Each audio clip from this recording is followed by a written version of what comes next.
आज हम उस व्यक्ति की बात करते हैं जिसने हमारे संसार में एक नई प्रोग्रेस और एक नई बड़े स्तर पर बिजली का उत्पादन करने में पूरा सहयोग दिया,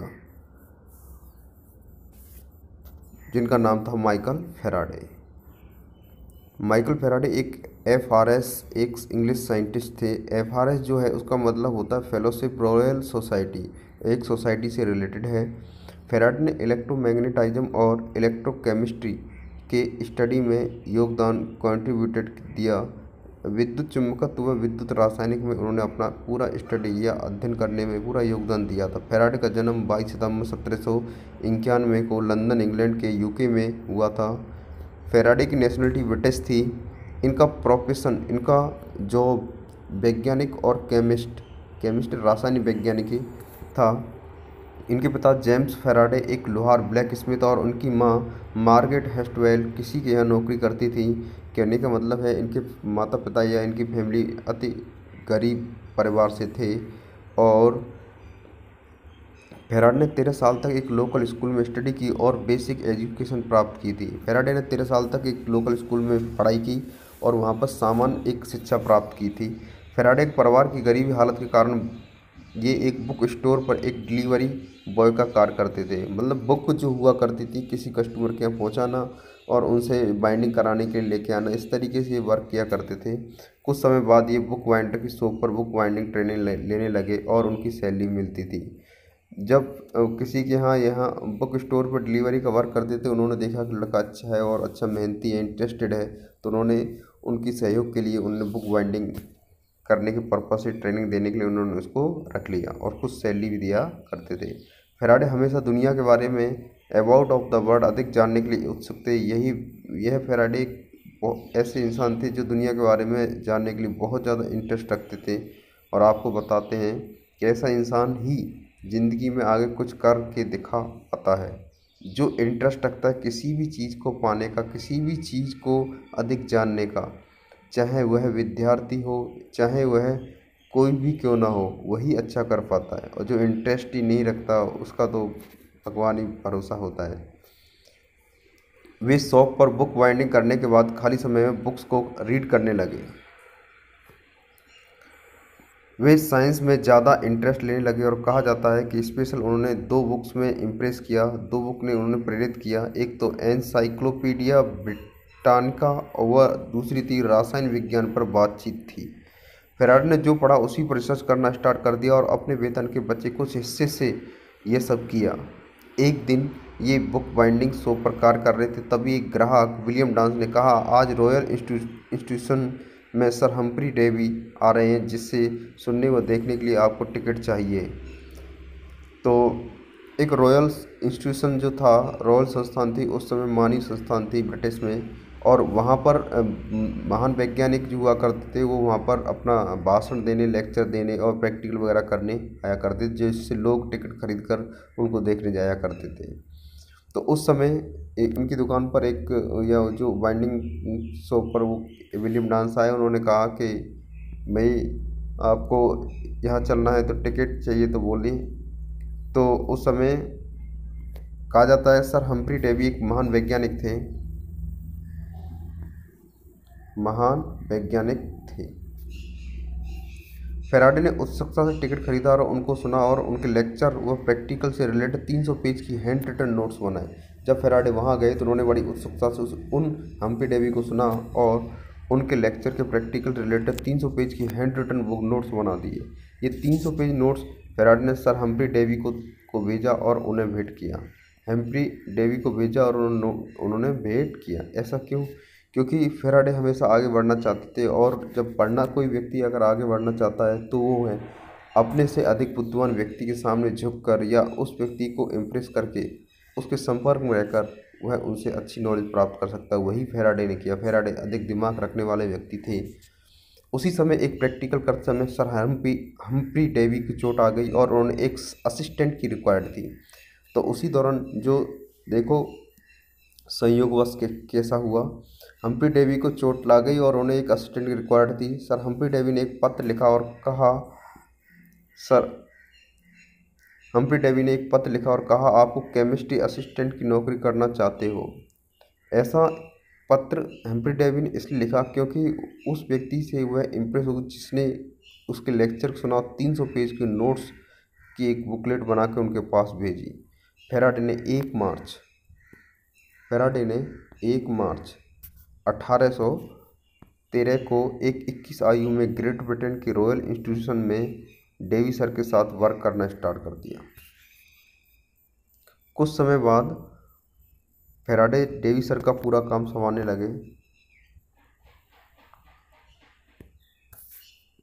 लगभग 7 मंथ बाद डेवी सर ने फैराडे को 18 मंथ तक चलने वाले यूरोप के दौरे पर उन्हें एक सचिव सेक्रेटरी के रूप में लिया।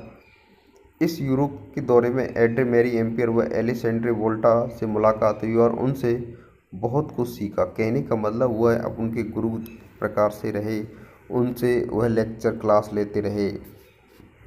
1816 की एज में फैराडे ने सिटी फिलोसफिकल सोसाइटी को अपनी पहला लेक्चर दिया, तो हम्फ्री डेवी ने उनको मौका दिया 1816 में। 24 एज में फैराडे में फिलोसफिकल सोसाइटी थी एक, उसमें पहला लेक्चर दिया। इस पहले लेक्चर के दौरान शैक्षिक पत्र प्रकाशित किया गया, जिससे क्वार्टरली साइंस जर्नल में CaOH के एनालिसिस पर चर्चा की। कैल्शियम हाइड्रोक्साइड के ऊपर उन्होंने एक विश्लेषण किया, लेक्चर दिया।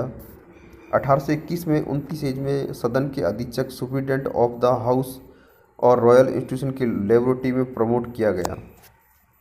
1824 में 32 एज में उन्हें रॉयल सोसाइटी FRS के लिए सेलेक्ट किया गया। अब वे पूर्णतः साइंटिस्ट बन चुके थे। 1825 में 33 एज में उन्हें रॉयल इंस्टीट्यूशन की लेबोरेटरी में डायरेक्टर बन गए और 1833 में 31 एज में ग्रेट ब्रिटेन के फुलरियन प्रोफेसर बने